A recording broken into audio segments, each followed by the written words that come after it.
Hi everyone! Mukhang mauuwi sa kasuhan ang nangyayaring pag-upload ni Vince ng video na kanyang dating kasintahan kahit alam namang nating mali ang ginawa ng babae. Dahil may isang digital creator ang tila handang tulungan ng babae upang kasuhan si Vince. Sa video na ito ay tingnan natin ang digital creator na ito na tutulong daw sa ex ni Vince at mukhang gusto din niyang pumalit kay Vince bilang service at food buyer. Panoorin natin ang video na ito.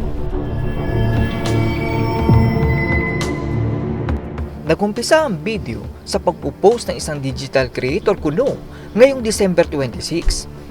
Ayon sa digital creator kuno ay kahit oportunistang ay deserve ng proteksyon ng batas. Nag-post naman ng isang netizen at sinabing, "Kuya, pinaisa ka ba?" Sinagot naman ito ng digital creator at sinabing, "I will update you on that." Mukhang may balak si Kuya Digital Creator.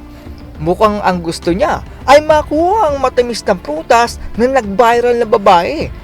Dahil nakakuha ng maraming reaksyon, ang post ng digital creator ay mukhang naisip niya na ito ang paraan upang siya ay sumikat. Kaya nag-post ulit ang digital creator kuno. Ayon kay digital creator ay nakausap na niya ang nag-viral na babae. Nakausap na daw niya ang babae personally at mas lalong tumibay ang kanyang paninindigan na siya ang mas algabyado rito. Guys, harap-harapan na niloko ng babae yung lalaki na si Vince. Tapos argabyado pa yung lalaki, grabe naman. Sinabi pa ng digital creator kuno na hindi na siya magsasabi ng detalye at sa korte na lang daw sila magtutuos ni Vince. Mala white knight pala itong digital creator na ito. Ayon pa kay digital creator kuno ay maaaring panalo si Vince sa opinyon ng publiko pero lamang daw ang babae sa mata ng batas. Naku, kung ganyan pala, siguro dapat ayusin natin yung batas kasi kahit ikaw ay na-depress, nasaktan at naloko ng iyong taong pinagkatiwalaan, ikaw pa palang mali dito.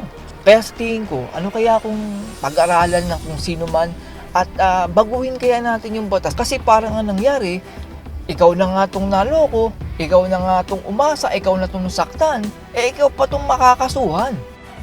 Sa updated post naman ng digital creator kuno, ay nagtapat na daw ang babae doon sa kalibin partner nito. Napatawad na daw ng babae at suportado ng kalibin ng babae na ituloy ang kaso.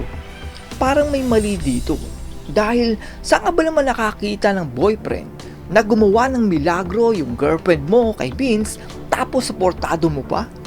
At yung trabaho ng babae na PR ay okay lang ba doon sa kalibin partner? Parang tingin ko may mali, may nararamdaman akong mali dito. Dahil sa nakaambang pagkakaso ng babae, dahil sa feeling white knight ng isang digital creator, ay kumonsulta na rin si Vince sa isang abogado.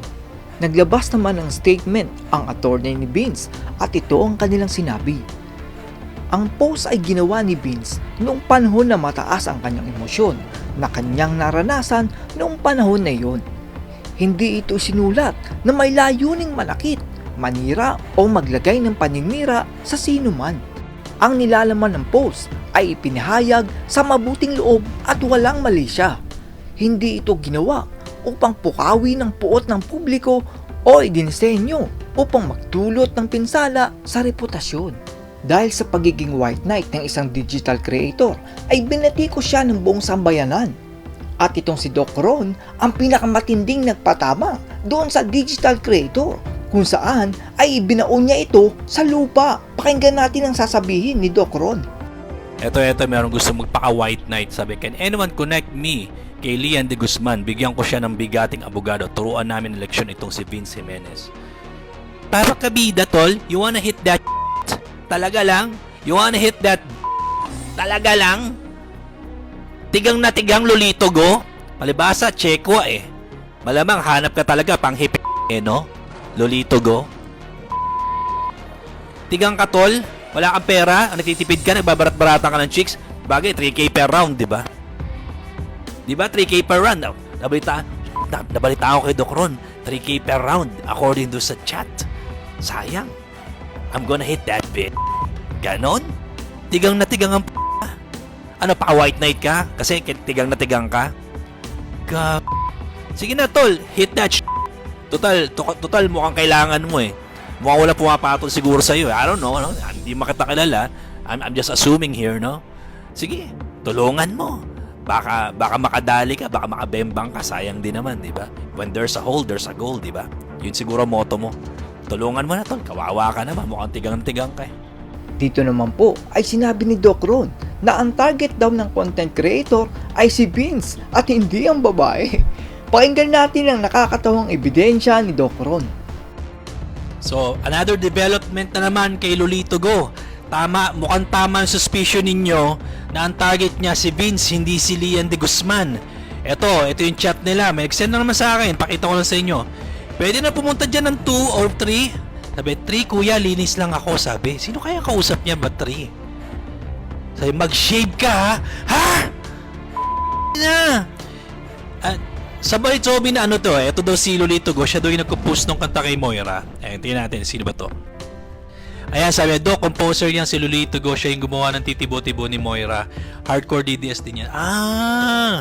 Hindi lang siya hardcore DDS, bading din siya, no? Pag-shave daw, kahit ako si Lolito Go, nguso ko ay babading-bading pa rin sa'yo. Yung pala kanta mo! At yan po ang kaganapan kung saan ay tutulungan ng isang digital creator ang babaeng cheater upang kasuhan si Vince. Naisip ko lang na hindi po ba ang batas ay para pumrotekta sa mga taong naloko at ginawa ng masama. Pero sa kaso ni Vince ay mukhang siya pa itong talo pagdating sa batas natin.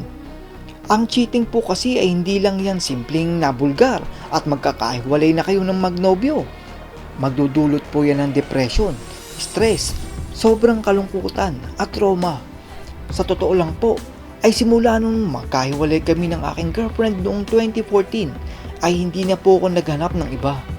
Na-trauma po kasi ako sa pakiramdam ng niloko at ayoko na ulit maulit na maramdaman ang ganung pakiramdam. Ang tingin ko po dito ay kung ang cheating po ay may ebidensya at pag-amin ay hindi na po dapat makasuhan si Vince. Dahil sa huli ay si Vince na nga itong nagamit, naloko, nag-2-time ang babae, ay ang kalalabasan pala nito sa huli ay posibleng si Vince pa ang makulong.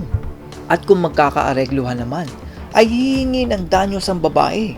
At ang katatapusan nito ay ang babae na nga nagloko ay siya pa itong magkakapera dahil sa kanyang panluloko. Napakahirap po palang umibig dahil kung mataon ka sa maling tao ay hindi lang sakit ng puso ang aabutin mo. Magbabayad ka pa ng pera at posibleng makulong pa dahil lamang sa pangarap mong pagmamahal.